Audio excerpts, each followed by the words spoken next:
شروع کرتے ہیں ایک ایسی زبردست کہانی سے جہاں شدید ترین جسمانی بھوک اور حیرت انگیز روحانی طاقت کا آمنا سامنا ہوتا ہے۔ اس تجزیے میں ہم فاطمہ بنت محمد اور علی ابن ابی طالب کے خاندان کی اس آزمائش کو سمجھیں گے، ایک ایسی آزمائش جہاں فاقوں کے باوجود دلوں میں ایمان کی ایسی روشنی تھی جو صدیوں بعد آج بھی بالکل ویسی ہی جگمگا رہی ہے۔ اب ذرا اس منظر کو تصور میں لائیں۔ فاطمہ بنت محمد صبح بیدار ہوتی ہیں اور گھر میں کھانے کا ایک دانہ تک نہیں ہے، صرف ایک پیالے میں تھوڑا سا پانی ہے۔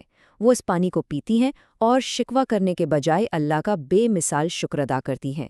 وہ تسلیم کرتی ہیں کہ یہ شدید تنگی بھی اللہ کی ہی ایک رحمت ہے۔ ان کی درخواست رزق کی نہیں بلکہ اپنے صبر اور یقین کی مضبوطی کے لیے تھی۔ یہ عام انسانی سوچ سے بالکل ہٹ کر ہے نا؟ اور یہی وہ مقام ہے جہاں ہمیں اس داستان کا سب سے دلکش تضاد نظر آتا ہے۔ ایک طرف مدینہ کی گلیوں میں عام چہل پہل تھی، لوگ خوشحال تھے، مگر اس خاص گھر میں مادی دشواریوں کا عالم یہ تھا کہ پینے کے پانی کے سوا کچھ نہ تھا۔ مگر دوسری طرف پوری رات عبادت میں گزرنے کے بعد پیشانی پر سجدے کی مٹی نور بکھیر رہی تھی۔ یہ فاقے کا شکار جسم اور دولت مند روح کا ایک بے مثال موازنہ ہے۔ حصہ پہلا، بھوک اور پختہ یقین۔ چلیے دیکھتے ہیں کہ یہ اٹوٹ یقین ان کی روزمرہ زندگی میں کیسا نظر آتا تھا۔ جیسے ہی مسجد نبوی سے فجر کی اذان گونجتی ہے، پورا مدینہ روشن ہو جاتا ہے۔ علی ابن ابی طالب اور فاطمہ نماز ادا کرتے ہیں۔ سجدے میں ان کی آنکھوں سے آنسو ٹپک رہے ہیں۔ پر رکیے، یہ مایوسی کے آنسو نہیں ہیں، یہ آنسو اس بات کی گواہ ہیں کہ شدید افلاس اور بھوک کے درمیان بھی ان کے دل مطمئن اور اللہ کے نور سے بھرے ہوئے ہیں۔ یہ بالکل ایک الگ ہی لیول کا توکل ہے۔ بچوں کی بھوک کا عالم سوچیے۔ جب چھوٹے حسن اور حسین اپنی امی جان سے بھوک کا ذکر کرتے ہیں اور پوچھتے ہیں کہ اگر ابا جان آج بھی خالی ہاتھ آئیں تو کیا ہوگا، تو ایک ماں کا صبر دیکھیے۔ فاطمہ انہیں نہایت محبت سے تسلی دیتی ہیں کہ بیٹا، کوئی بھی اللہ کی رحمت سے خالی نہیں لوٹتا۔ کیا کمال کا جواز ہے! یہ صرف ایک جملہ نہیں، یہ ان کے مطلق بھروسے کی بنیاد تھی۔ دوسرا حصہ، تپتے صحرا میں محنت۔ آئیے اس جسمانی مشقت کو تھوڑا گہرائی سے دیکھتے ہیں۔ اب اس فزیکل اور اسپرچول کنٹراسٹ کو دیکھیے۔ گھر سے نکل کر جب علی کام کی تلاش میں شہر کی گلیوں اور دھوپ سے تپتے ریگستان میں نکلتے ہیں تو جسمانی تکلیف انتہا پر تھی، ننگے پاؤں، جلاتی ہوئی ریت، مگر ذہن اور دل میں صرف ایک ہی ٹھنڈا پرسکون عزم تھا، اور وہ تھا اپنے بھوکے بچوں کے لیے حلال رزق تلاش کرنا۔ ان کا یہ روحانی ارادہ دھوپ کی تپن پر پوری طرح حاوی تھا۔ کام ملتا بھی ہے تو کہاں، ایک تاجر کے کھجور کے باغ میں، ایسے شدید گرمی میں گھنٹوں کی کڑی مشقت، اور اجرت کیا ملتی ہے؟ صرف چند کھجوریں۔ آج کے دور میں دیکھا جائے تو یہ انتہائی تھکا دینے والا سودا لگتا ہے، مگر اتنی سخت محنت کے بعد جب انہیں وہ چند کھجوریں ملتی ہیں تو وہ آسمان کی طرف دیکھ کر شکر ادا کرتے ہیں اور خوشی خوشی بچوں کی طرف نکل پڑتے ہیں۔ تیسرا حصہ، عظیم ترین قربانیاں۔ یہاں سے ان کے روحانی سفر کا سب سے کٹھن مرحلہ شروع ہوتا ہے۔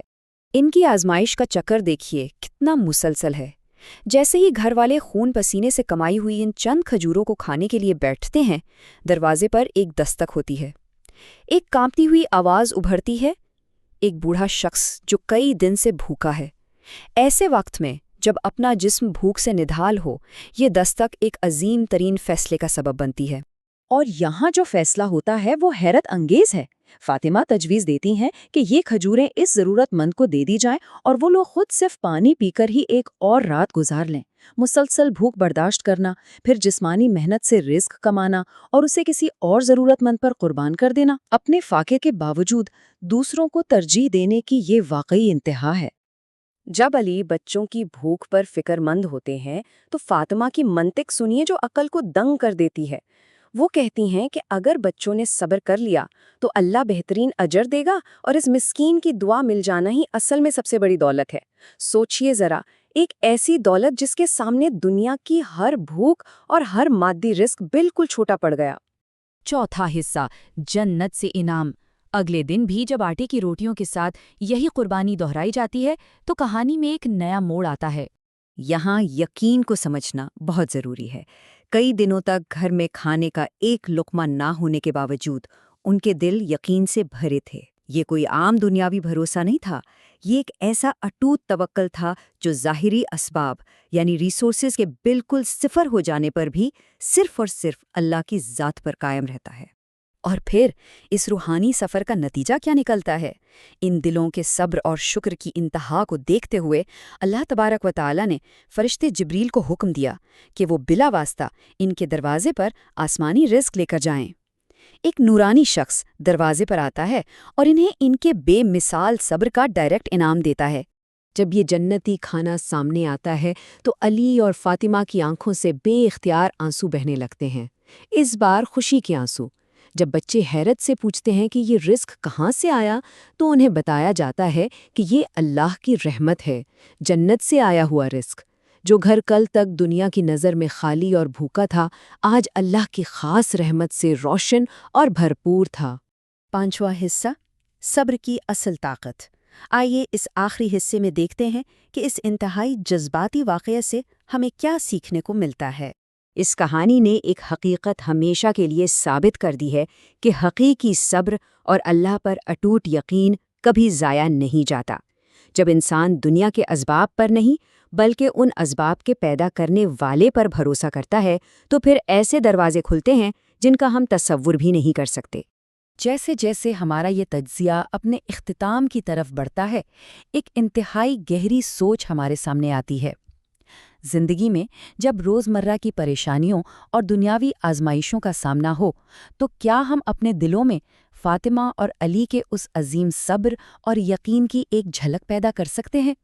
یہ ایک ایسا سوال ہے جو دلوں کو جھنجھوڑ دیتا ہے اور حقیقی روحانیت کی تلاش کا ایک نیا سفر شروع کرتا ہے۔ سوچیے گا ضرور۔